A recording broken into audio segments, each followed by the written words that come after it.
They call us the Cardiac Cajuns. So lately we've been, playing to the bottom of the 7th, and everyone that goes up to the plate, we know they can get the job done. So we don't worry, we just go and we attack every pitch.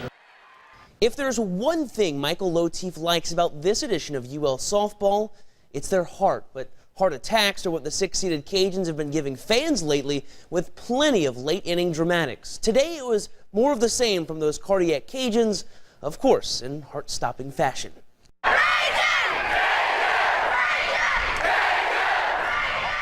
Now, before we get to there, let's relive the magic. Another packed house for the Marbles game. UL taking on a Texas squad that beat the Cajuns twice the first weekend of the season. Tied at 1, bottom third, Taylor Thom changes that, no doubt, to left center. Clears the bleachers. Longhorns take a 2-1 lead. Not much at the plate today, just 8 hits combined before a wave of offense from the Cajuns. Bottom 7, Shelly Landry takes Sierra Davis the other way. Last of 3 straight singles to load the bases for the Raging Cajuns. That brings up Shelby Redfern, the hero from the Sun Belt Tournament Finals, delivers again. Opposite field knots it up at 2. So now Sarah Corbello, a chance to win it. Works the count full 3-2. And folks, as you'd expect, we'd have a walk-off, but a real walk-off. Does not bite on the rise ball. Cajuns base on balls. Take another nail-biter. Louisiana marches into the regional finals after a 3-2 victory. Now, aside from that homer, Christina Hamilton, terrific in the circle, gives up just 3 hits on the afternoon. But once again, the Cajuns somehow find a way to win and, more importantly, survive and advance. The exact words were, "We've been here before, this is where we live." And that's exactly right. I mean, it's happened countless numbers of times in the 7th inning. We just won in this 7th inning on a walk-off, so it's like a huge confidence booster. It's great having different people come in and getting that, walk-off, and so, it's just a great team to be part of, and I'm excited to see what happens tomorrow. Now you can expect that same electricity 2 weeks from now for Cajuns baseball when they host their first regional in 14 years. Today, UL closing out what's been a historic regular season at home before gearing up for the most anticipated postseason in program history. Senior Day at the Teague, New Iberia's Cody Booty, one of 8 seniors honored today. We'll hear from him in a second. Cajuns rolling early. Keyword early. Bottom third, Jace Conrad rips it down the right field line. Seth Harrison trots in to score. Cajuns take a 3-1 lead. A batter later, Greg Davis continues his monster tear. The sacrifice fly to left field, his 14th RBI in the last 5 games. Conrad scores from third to make it 4-1. Now back to Booty. The senior was dealing early on. Here, one of his 5 strikeouts, scattered 2 earned on 5 hits. Bottom half of the frame, the onslaught would continue. Mike Strentz unloads on one deep to left. 5-1 at that point in the 4th. Cajuns don't score. Again, Warhawks tie it. We go to extras. Zoom now to the 14th inning. Cajuns load the bases, trying their best Cajun softball impersonation, I suppose. Seth Harrison, he's your hero. Looper to right. Mike Strentz scores from third. Cajuns take it 6-5 and head into the postseason riding high. And that's the one good thing that we did today is we didn't get spooked, especially with a lot of young arms too, man. That's a lot of freshmen and guys with not a lot of experience running out of that bullpen. So I don't think today could be any better. Even if he would have caught it, I knew that they were tagging and scoring. So exactly what you. Oh yeah! Seth, walk off! Yeah!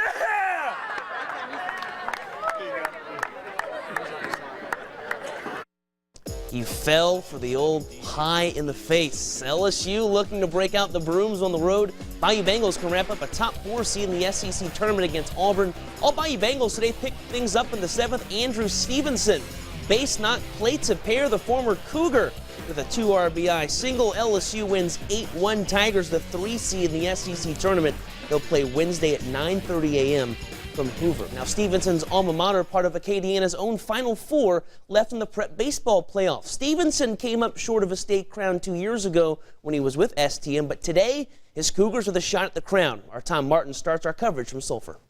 Well, Travis, certainly a busy day for you back home, but right here in Sulphur, 4 Acadiana teams competing for a state championship, and the biggest, of course, in Class 4A was St. Thomas More. The Cougars came out absolutely angry. They scored 7 runs in the first, a 9-0 lead in the 6th. That's plenty of support for Wyatt Marks. Strikeout ends the inning. He would pitch a complete game. Bottom 6, STM trying to run rule for the championship. Sam Houston doubles to left with a man on. 2 batters later, bases loaded. Oren Veillon. How about a walk-off grand slam to win the 4A title?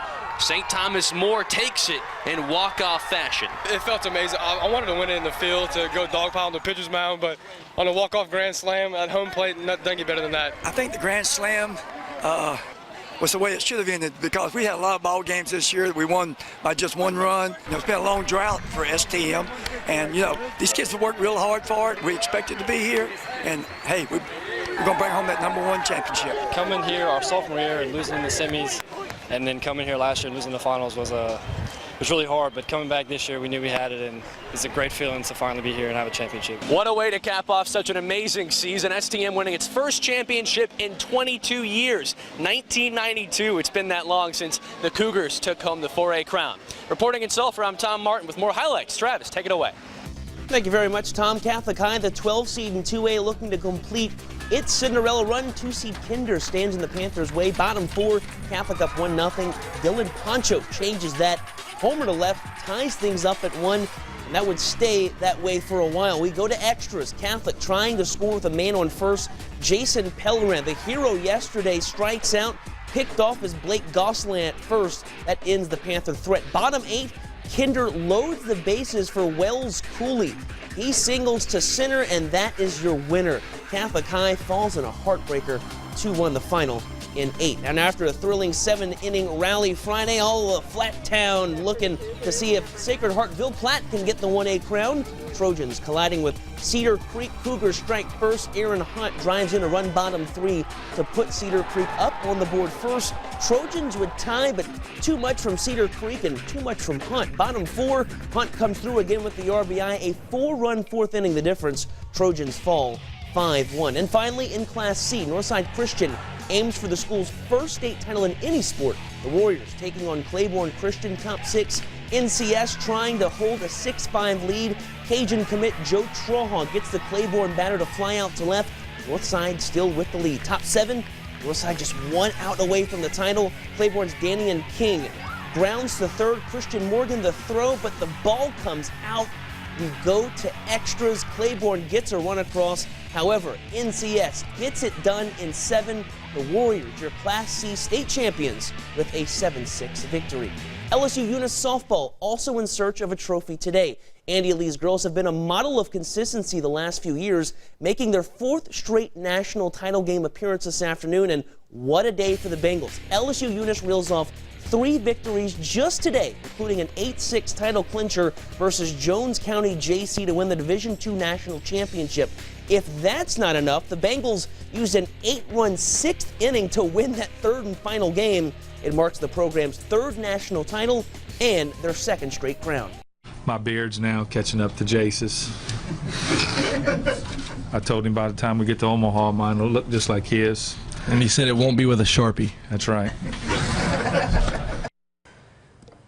Beards and all, at times this year, UL baseball has simply made it look easy. A single-season record 50 wins, dual Sun Belt titles, and near the top of the charts in virtually every offensive and defensive statistical category.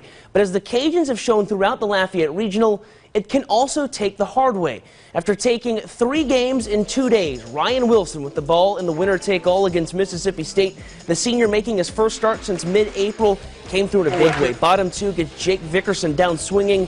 More from Scoob in just a little bit. The Cajuns also came up clutch with 2 outs last night. That's again the case this evening. Top 3, who else? Jace Conrad rips one down the first base side to plate a run. 2 out pitches later, Cajuns roar out to a 3-run frame. An inning later, more damage. Michael Strench, known for his power, this time shows his finesse. The squeeze bunt scores Seth Harrison, makes it 4-0, but the Cajuns not out of the woods. Now 4-1 in the 6th. Vickerson up again, 2 on, 2 out, but Wilson comes up with the fly ball. Dylan Butler underneath it for the can of corn. Wilson, his longest outing of the year, gives up just one earned run. Insert net Flit in the 7th. Some trouble for the Bulldogs. Brett Pirtle, base knock, makes it 4-3 State, or 4-3 deficit now for State.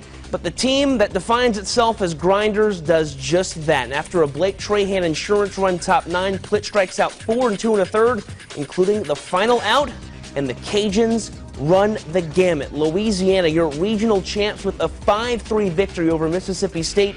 Cajuns win their 3rd regional in school history after that win. Consider UL the eliminators as it takes out every team in the regional and survives that Friday scare.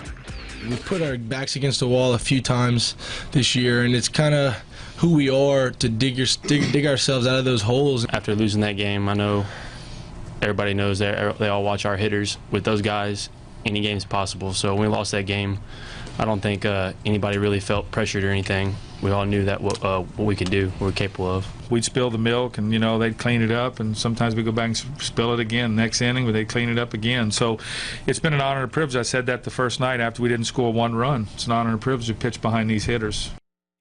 Now, 5 Cajuns named to the all-tournament team, including most outstanding player Jace Conrad. But as our Tom Martin explains, it was on the arm of Ryan Wilson. UL stays alive in the hunt for Omaha.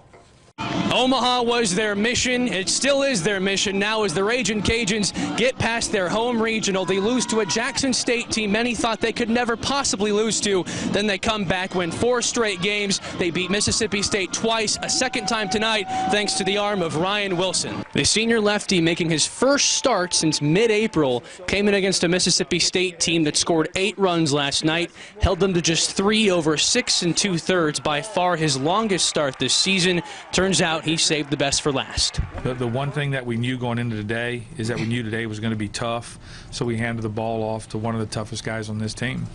And the one thing about him is that I don't care where he's at. If it's 35%, he's going to throw down with you with all 35. And so we knew that we had a chance there because we knew we weren't going to have somebody that was going to pitch soft or scared. I mean, I just kept attacking, kept grinding, just let them hit. I let my defense work. Coach Diggs always says the best thing in life is you always get a chance to respond. So it feels really good that we did that. Now we got to keep moving forward. If we thought we had fun with this Mississippi State team, we'll stay in the Magnolia State. The Ole Miss Rebels up next for the Ragin' Cajuns. They'll be right here at the Teague. Make sure you come by next weekend. Winner goes to Omaha. At the Teague, I'm Tom Martin for KATC TV3 Sports. Now, as Tom alluded to, the Cajuns trying to do what this team did, and that is go to Omaha. Wilson and the Cajuns down with that first step to recreating some 2000 magic. A very similar scene as you see 14 years ago when UL took home the Lafayette Regional. UL took down East Carolina 8-5 in the Sunday decider thanks to a pair of third-inning homers by Ryan Gill and Tommy Clark. And like that year when they faced South Carolina in the Supers, the Cajuns get another SEC squad. As Tom said, Ole Miss hosting Washington, a thriller in Oxford. Reds down 1. Colby Bortles tattoos a double to the gap. He drove in both Ole Miss runs to tie it at 2. It stayed that way into the 10th. Ole Miss's other big bopper, Sykes Orvis, also comes through in the clutch. Rebels would take a 3-2 lead in 10, and they take that 3-2 final. They'll head to Lafayette this weekend. Now moving east, postseason drama is nothing new to LSU. 16 trips to Omaha. That'll do it for you. Tonight, the Bayou Bengals look to wash away a disappointing ending Sunday with a do-or-die against Houston. The Tigers roar out to an early lead, top 1, thanks to a 2 RBI Sean McMillan shot, but it was all Cougars from that point. Not only does U of H tie it up in the first, but a 7-run third inning. It's now in the 8th inning. Houston clinging to a 9-2 win lead. So we'll see if the Tigers have some late-night magic. All right, big night. Thanks, Travis. We'll be right back. Hi, from the KATC TV3 studios, this is Ragin' Cajun Sports All Access.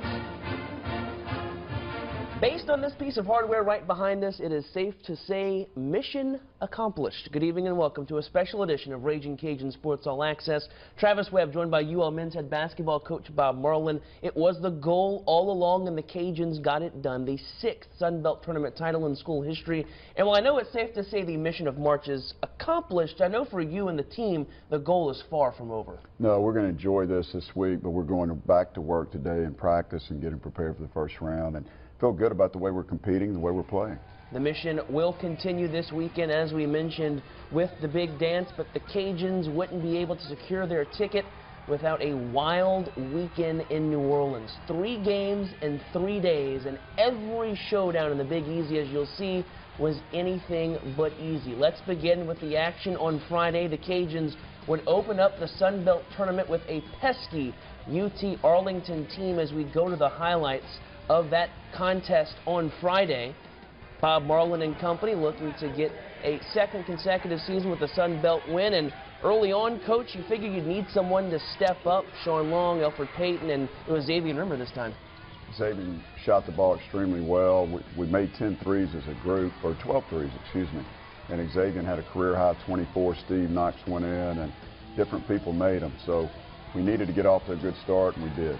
That's right. Rimmer and the Cajuns hit 12 trifectas on the night, would build as large as a 14-point second-half lead. But the Mavs have some firepower as well. Sun Belt first-teamer Redger Dowell, 25 points. But the night belonged to Rimmer, Payton, and the Cajuns. UL marches on to the semifinals with a 91-85 win. Xavier Rimmer, 24 points, a career high. Bryant Bommelou, 20 points, 8 boards. The Cajuns shoot 57% from distance in that one. Next up, possibly the final matchup ever with Western Kentucky, and like against UTA, another player steps up early. Bryant Bommelou, coach, simply didn't want his senior season to end. He shot the ball extremely well. I think he scored 23 points. Played good against Arlington. Good back door right there. Scores the ball from 3 and really carried us offensively in the first half. Yeah, 16 points in the first half for Bryant. Cajuns continue the charge second half. Alfred Payton, the swipe and the dunk. UL would lead by 14, but coach, you knew the Toppers would make a late push. They're too good. They had the longest winning streak in tournament NCAA history. They'd won 9 games in a row. Fant and Price, those 2 guys have never lost a tournament game. They were 8-0, and you know they're going to make a push late. And we got a little bit cautious against the press and had a couple of turnovers, 10-second count. Next thing you know, they're back in the game and have the lead. Yeah, Alfred Payton right there scores 2 of his final 4 points on the evening. And of course, coach, no surprise it came down to a last defensive stop, and Alfred making the play. Well, he's good at moving his feet, hands up, tough contested shot, barely grazes the rim. He pulls out with a rebound, and we're on to the finals. That's right. Cajuns win a nail-biter over Western, 73-72. Payton and Bommelou both tally 23 points, 5 ties, 12 lead changes, and what was a classic UL-WKU showdown. But if you thought that was good, Sunday was definitely better. That win, of course, sets up a title tilt for that hardware Sunday against top seed Georgia State, a game that would feature 8 ties and 10 lead changes. Let's go straight to the good stuff. Speaking of good, Ryan Harrow was just that. Here, 2 of his 37 points. This bucket puts up the Panthers 11 with 5.5 to go. But, coach, no quit in your team, wasn't there? No way we're going to slow down. And some people said, do you think Georgia State was surprised that we came back from a deficit there late in the game where we were down 9 at their place and with a minute and a half to go and wound up tying the basketball game. So we knew that we could do it. Here, Kevin Brown, the steal up ahead to Alfred Payton, makes it a 4-point game. After a miss later, great heads-up play by Sean Long to find Bryant Bommelou. Really a nice play, Alfred. First of all, it's a big-time rebound in traffic. Gets fouled right there. His feet aren't down to shoot the hook. Throws a quick pass to Brian, who has the presence of mind to catch the ball. Probably shocked that Sean passed it as well. But gets it in the tie, and then they throw length to the floor.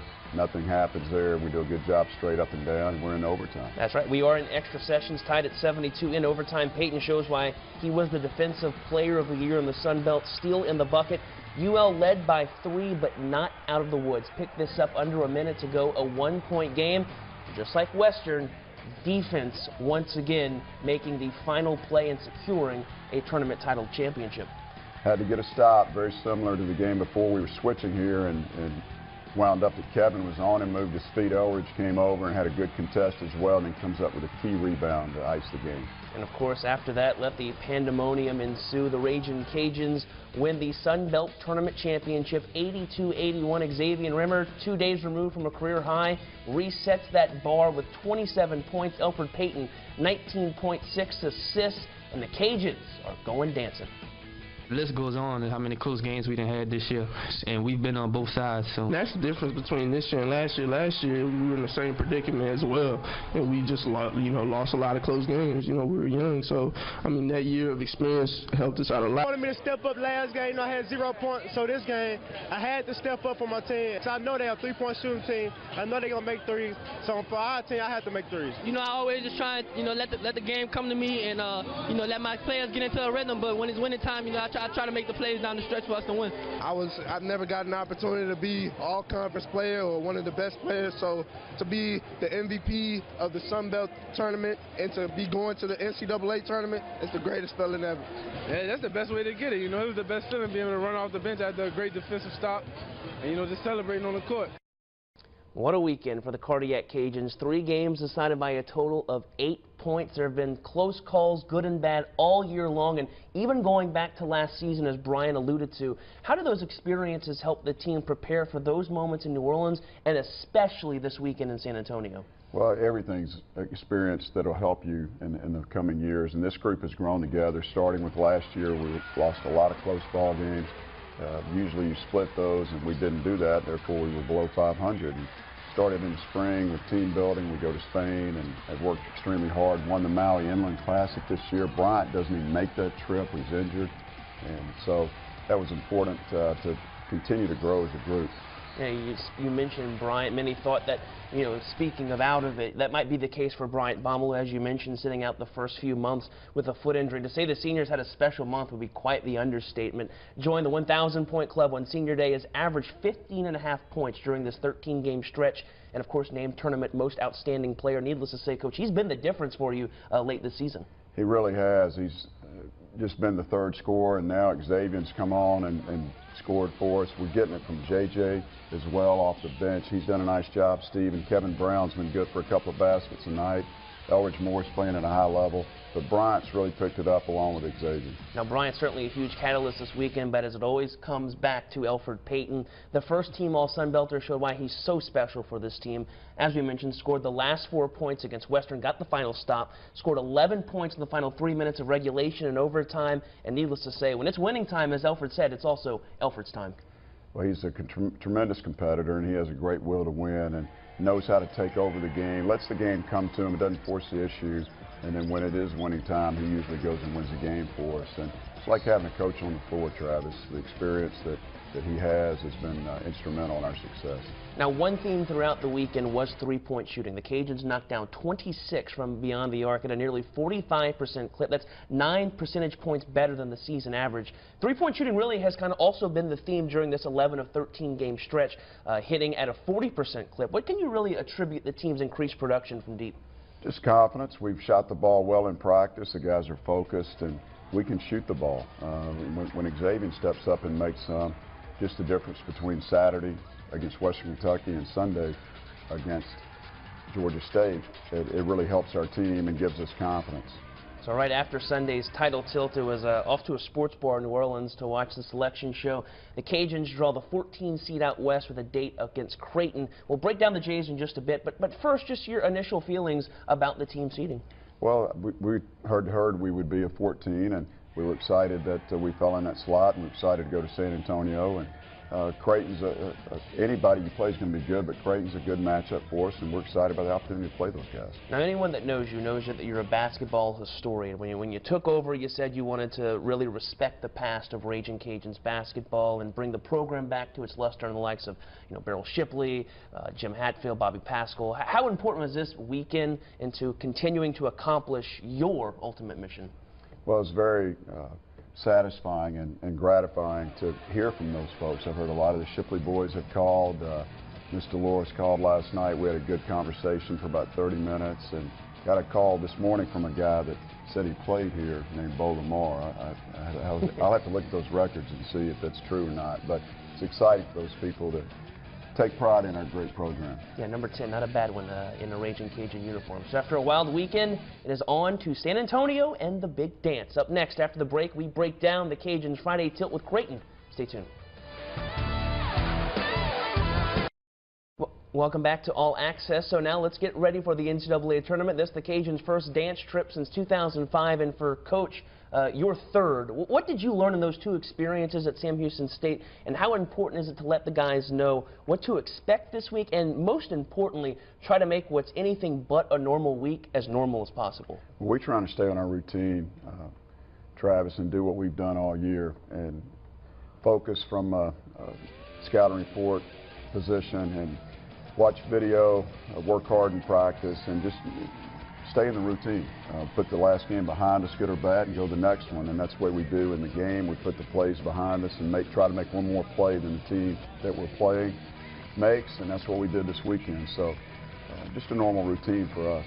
Now, Coach, and the Cajuns will take that experience to San Antonio for a date with the 3 seed in the West Region. Creighton, of course, with the Jays, that means All-American Doug McDermott, the senior, leads the country in points with nearly 27 a night.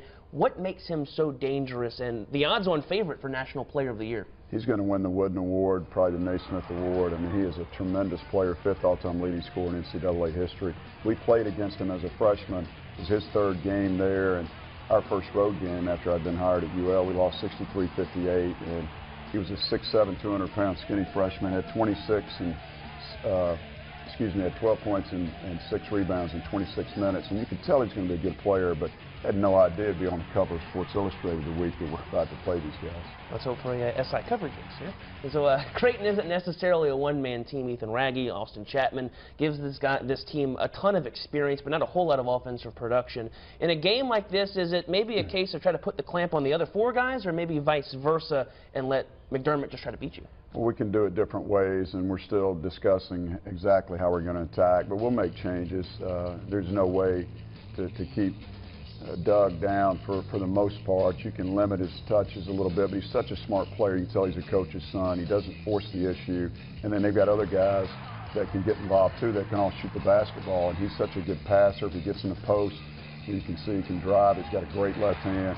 He can kick it out for assist as well. And their spacing and offense is geared for their type of team, so they're very efficient on offense.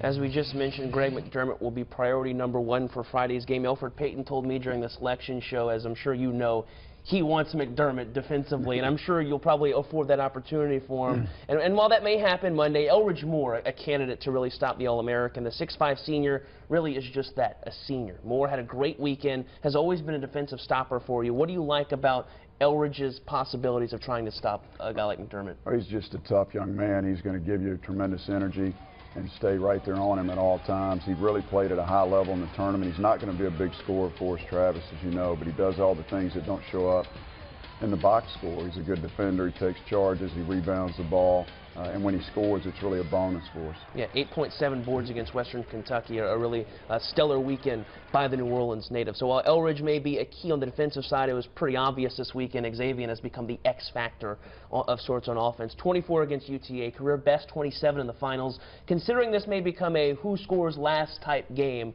how important is his three-point shooting ability in games like this? Well, it's very good. We've got confidence in him at the free throw line. We wanted him to go to the line in the game against Georgia State, so we wanted him to take the big shot for us. He's done it time and time again. He hit a big one at Jackson State to tie the ball game in December. He hits another big one at Texas State in February to win. And we know that it may come down to a last possession. I'd love for it to come down to one possession, just like these 2 games did, because we're playing at a high confidence level in that situation. Now, another X factor of sorts in the Georgia State game was going to a zone late. Providence did the same to some success against Creighton in the Big East Championship. Now, typically you don't zone shooting teams. As a Syracuse alum, I can kind of attest to that. But is that something you look more at because of what Providence did and the success you had as well? Well, you certainly look at games that teams had success against Creighton, and there's not a lot of those games out there. They had a great year shooting the basketball. But we're going to mix it up. We'll do whatever we need to do, whatever we feel is appropriate, and it's a little bit of a chess match for us. And we'll have to make some good decisions and catch a break or 2 in the game and hopefully slow them down offensively. Well, Coach, best of luck in San Antonio, and let's plan on heading even further west next weekend for a trip to Anaheim, California, and a date with the Sweet 16. Sounds great, Travis. Thank you. All right, women's basketball's year came up short in New Orleans. We review year 2 under Coach Gary Broadhead next on All Access. Welcome back to All Access. Last year, Gary Broadhead and the Cajuns women's basketball team laid a great foundation in his first year, winning a conference tournament game. After withstanding injuries and inconsistency, the ladies hoping for some more postseason magic in New Orleans.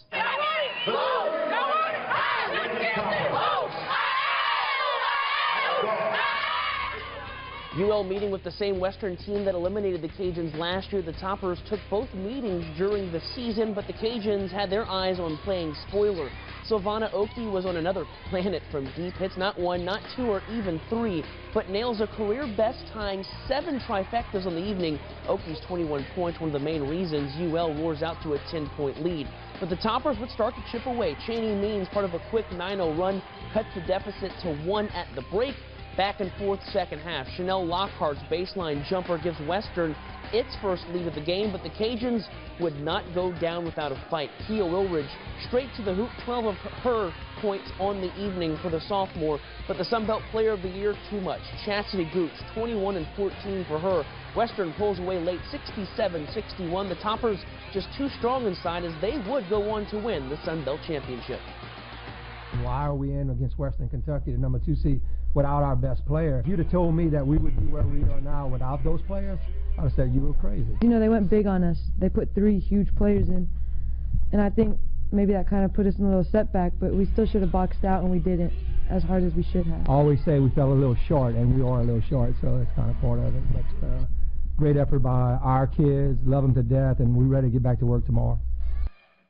A big weekend on the diamond for Cajun softball as well. Michael Lotief has already had 2 powerhouse schools at Lamson Park this season, with Texas and Michigan playing tournaments here in Lafayette. But this weekend, Louisiana welcomed the defending national champions. The Cajuns welcomed 13th-ranked Oklahoma for a 3-game set. Picked up game 1 Friday, bottom 1. After a 3-run opening frame for the Sooners, Cajuns respond with authority.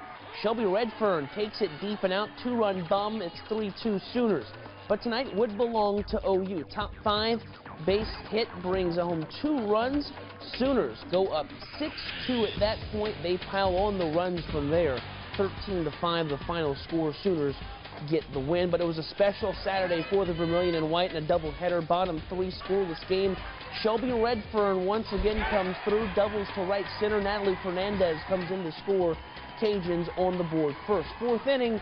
2-0 Cajuns, 2-1 for Corin Valche. The Turlings product singles to score STM Cougar Shelly Landry. A few batters later, 4-0 Cajuns. At that point, Lexi Elkins takes one to left. That's good enough for 2 more runs. It's 6-0 Cajuns at that point, and that was all Christina Hamilton would need. The junior throws a complete game shutout, gives up just 1 hit in that first doubleheader game. Hamilton's 1-hit jewel secures a 7-0 victory. The Rose Pine product turned around and threw another complete game for a 3-1 win over the Sooners. Haley Hayden provided all the production at the plate with 3 RBIs in the finale. The series victory, OU's first series loss since the 2012 National Championship Series, and the Cajuns first over a top 15 squad since the 2008 Super Regionals over Houston. For her sterling effort, Christina Hamilton was named Sunbelt Pitcher of the Week. She and the Cajuns wrapping up a doubleheader with Sam Houston State today before heading out to Atlanta for their Sunbelt opener against Georgia State. We'll recap both next week on All Access. Still to come, it was the Sunbelt opener for Tony Robichaux and the Cajuns. How bad did it get against ULM? Stay tuned to find out.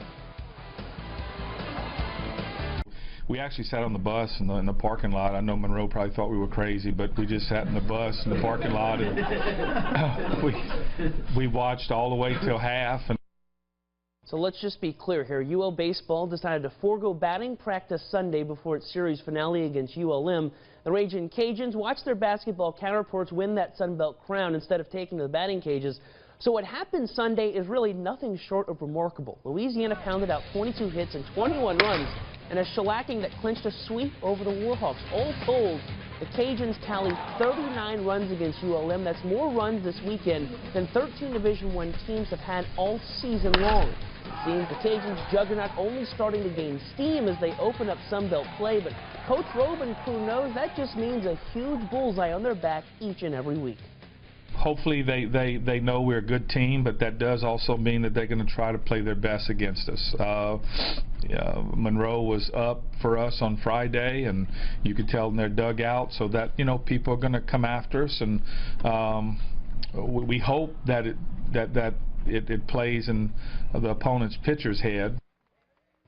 Let's go to last night. Baseball honoring those Sun Belt champs. Most outstanding player, Bryant Bomaloo, throws out the first pitch. The 5th-ranked Cajuns welcoming Nichols to the start of a home-and-home with the Colonels. Pick this up in the 6th. Nichols up 1-zip and looking for more. Runner on third, 1 out. Keith Cormier rope in the hole, but Blake Trahan, the stab, throws out Tyler Duplantis at the plate. Great play by the former freshman All-American. UO would keep the momentum going bottom half. Cajuns threaten, bases loaded. Chase Compton comes through with the grounder up the hole. Pair of Cajuns come in to score. UL takes its first lead of the game, 2-1. Batter later, Michael Strentz adds to the tally. He had 3 home runs on Sunday alone against ULM. Nearly gets one here to straightaway center. The sacrifice fly, however, would score Tyler Gerard. Cajuns push 2 more across an inning later.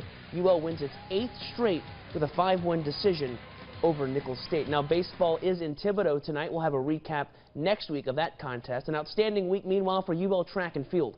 Justin Victor tagged All-American status to his already impressive spring resume. The senior placed 9th at the NCAA Indoors at Albuquerque, New Mexico for his weight throw this weekend. His teammates took home top honors, meanwhile, at the first outdoor meet of the year. The men's and women's squads combined for first-place honors at the Cowboy Relays at McNeese State. UL took home 7 first-place nods, including 4 of the top 5 finishers in the pole vault alone, headlined by Michael Vanny. On the court, women's tennis had a tough 2-game stretch against in-state teams. Cajuns fell 6-1 and 5-2 to McNeese State and Louisiana Tech, respectively. Meanwhile, the men's side kept rolling over the weekend with a sweep of UAB and Samford. The Cajuns down the Blazers 5-2 thanks to the bottom 4 singles seeds securing victories. UL then made quick work of the Bulldogs 7-0 with 5 of the 6 singles matches going in straight sets. Both men's and women's tennis teams had straight set victories over Alcorn State on Tuesday. Meanwhile, Raging Cajuns football ramped up week 2 of spring drills as well on Tuesday, as Mark Hudspeth and company get accustomed to some new faces on the field thanks to a late change of heart. Change is something you won't see on the coaching staff. It was a crazy 24-hour turn of events for defensive coordinator James Willis. You'll remember early February, Willis reportedly accepted the linebacker job at national champ Florida State, only to have a change of heart the next morning. Now Willis enters year 2 at the helm for the Cajuns defense, and his players, well, they couldn't be happier. Sad we were hurt about it, and I don't know what switched his mind. I guess he seen the potential, he seen the looking we had in our eyes, and he just switched his mind back to us. And man, we crazy glad to have him. I really can't describe it. Remember, the spring game will be April 12th at Cajun Field. Now that'll do it for this edition of Raging Cajun Sports All Access. Join us next week as we recap all the action from San Antonio, break down a weekend of Sunbelt ball for both Cajun Diamond clubs, and much, much more. For everyone here at KATC, have a great night.